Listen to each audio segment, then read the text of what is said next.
자, 이번에는 어떤 걸 설명드릴 거냐면 아까 우리가 int age가 20살이라 했을 때 이때 이제 성인인지 아닌지 판별하는 조건문을 작성을 해봤잖아요. 그죠? 만약에 age가 20살 이상이면 이때는 뭐 출력해라?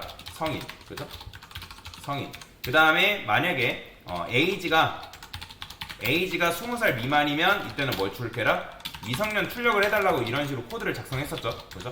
그러면 이거를 조금 더 효율적으로 작성하기 위해서 어떻게 썼다? 처음에는 else if로 썼었고 그 다음에 얘를 조금 더 효율적으로 쓰기 위해서 얘가 참이 아니다? 그러면 바로 요 미성년이라는 결과를 출력하기 위해서 저 else를 썼단 말이에요. 그죠? 자, 이게 굉장히 효율적인 코드라고 말씀을 드렸죠. 자, 근데 자바에서 요거를 더 줄일 수 있는 문법이 존재합니다. 자, 조건문인데 이것도 결국엔 조건문인데 그걸 뭐라고 하냐면 사막연산자라고 해요. 무슨 연산자? 자, 이 사막연산자를 실무에서 굉장히 많이 사용하는데 물론 조건문을 이렇게 쓰기도 합니다. 자, 사막연산자 같은 경우는 여러분들이 이지선다의 결과를 출력할 때 굉장히 많이 사용되는 코드라고 보시면 되는데 자, 그러면 어떻게 쓰냐? 자, 지금 우리가 지금 성인 또는 미성년 둘 중에 하나를 출력하고 싶은 거란 말이에요. 그쵸? 자, 그러면 저는 여기다가 스트링 rs라 써볼게요. rs. 그러면 rs에는 성인 또는 미성년이라는 말이 들어갔으면 좋겠단 말이에요. 뭐에 따라서? age가 20살 이상이냐 20살 미만이냐에 따라서. 뭔 말인지 이해되죠? 그러면 우리가 현재 20살 이상이면 성인이라는 말을 출력해주고 20살 미만이면 미성년입니다라는 말을 출력을 해주고 있는 거잖아요. 그러면 결과는 뭐예요? 결국엔 둘 중에 하나잖아요. 그렇죠? 그래서 사막연산자는 둘 중에 하나, 즉 이지선다의 결과를 출력할 때 사용하는 문법이라고 보시면 되는데 자, 어떻게 쓰냐면 자, 여기다가 age가 20살 이상이다. 자, 이거 맞는 말이 틀린 말이에요? 맞는 말 틀린 말? 현재 age가 20이라 했을 때 맞는 말이죠. 그죠? 그러면 age가 20살 이상이면 이 결과는 뭐예요? true잖아요. 그죠? true. 근데 true를 rs라는 변수에 담을 수 있어요? 없잖아요. 왜냐면 true를 담을 수 있는 녀석은 불리언이죠.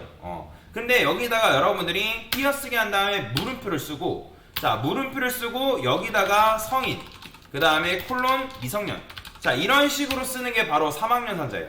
자, 그러면 사막연산자는 어떤 식으로 해석을 하면 되냐면 자, 조건 물음표 한 다음에 참에 대한 결과 참 결과 그 다음에 여기는 거짓 결과예요.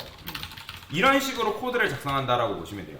그러면 여러분들이 얘가 만약에 참이다 그러면 성인이라는 말이 rs라는 변수에 들어가고 얘가 참이 아니다 얘가 거짓이다라고 하면 미성년입니다라는 말이 들어간다라고 보시면 되겠습니다. 자, 그러면 rs 한번 출력을 해볼까요? 실행을 해보면 어떻게 나와요? 자, 보이시나요? 성인 나오는 거. 근데 제가 이거를 10으로 바꿨어요. 그럼 어떻게 나온다? 미성년이다라는 말이 나온다. 이게 사막연산이에요. 끝이에요. 그러니까 여러분들이 이런 식으로 이지선다의 코드를 뭘로 줄인 거예요? 한 줄로 줄인 거예요. 그러면 여러분들이 이런 식으로 쓸 수는 있지만 이런 식으로 써도 되지만 어떤 게 조금 더 낫다라는 거예요. 코드의 길이적인 면에선 이런 식으로 쓰는 게 훨씬 더 좋다라고 보시면 돼요. 자바 코드를 쓸 때 뭐 무조건 짧은 게 좋다라고 말씀드릴 수는 없지만 짧으면 짧을수록 여러분들이 가독성이 확보가 되기 때문에 짧게 쓰는 거는 좋은 방법 중에 하나입니다. 근데 지금부터 여러분들이 짧게 쓰는 방법을 뭐 터득하려고 하는 게 아니라 지금은 여러분들이 구현이 먼저예요. 구현.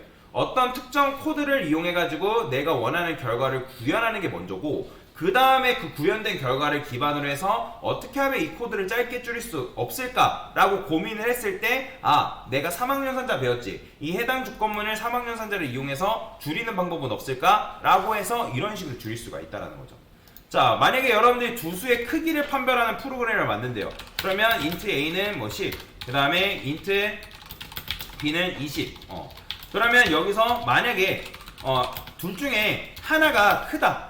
그러면 큰 결과를 담는 거죠. 그래서 max라 써볼게요. 그러면 어떻게 쓴다? 자, a가 만약에 b보다 크다. 그러면 이때는 a. 그게 아니다. 그러면 b를 출력해 주는 거죠. 이런 식으로. 그러면 여기서 max를 출력해보면 뭐가 나온다? 실행했을 때 a란 20이라는 값이 이런 식으로 나오겠죠. 그러니까 a가 b보다 크다. 그죠? 자, 제가 잘못 썼죠? 자, a가 b보다 크다라 했을 때 물음표 이거 말고 참인 결과. 그쵸. 20이 맞죠. 지금 맥스에는 지금 이제 B가 지금 크잖아요. 그죠. 이게 맞는 거죠. 조금 더 이렇게 출력을 해볼게요. 맥스 이렇게. 그러면 현재 맥스 값이 20이다라고 이제 얘기를 해주는 거죠. 만약에 이걸 30으로 바꾸면 어떻게 나온다? 당연히 30이 나오겠죠. 그러니까 이런 식으로 두 수의 크기를 비교해서 큰 값을 출력하는 것도 가능하다라고 보시면 될 것 같습니다. 자, 그래서 이게 바로 뭐냐면 3학년산자예요. 3학년산자. 그래서 여러분들이 3학년산자를 이용하게 되면 조금 더 코드를 효율적으로 작성하는 게 가능하기 때문에 이런 식으로 코드를 사용할 수가 있다라고 보시면 되겠습니다. 그래서 이 조건식을 줄인 표현이 바로 요거다. 그래서 age가 20, 20보다 크다, 참이다, 그러면 성인, 참이 아니다, 그러면 미성년. 그런 식으로 출력을 할 수가 있다라고 보시면 되겠습니다. 그래서 3학년산자 개념에 대해서 설명을 드린 거예요.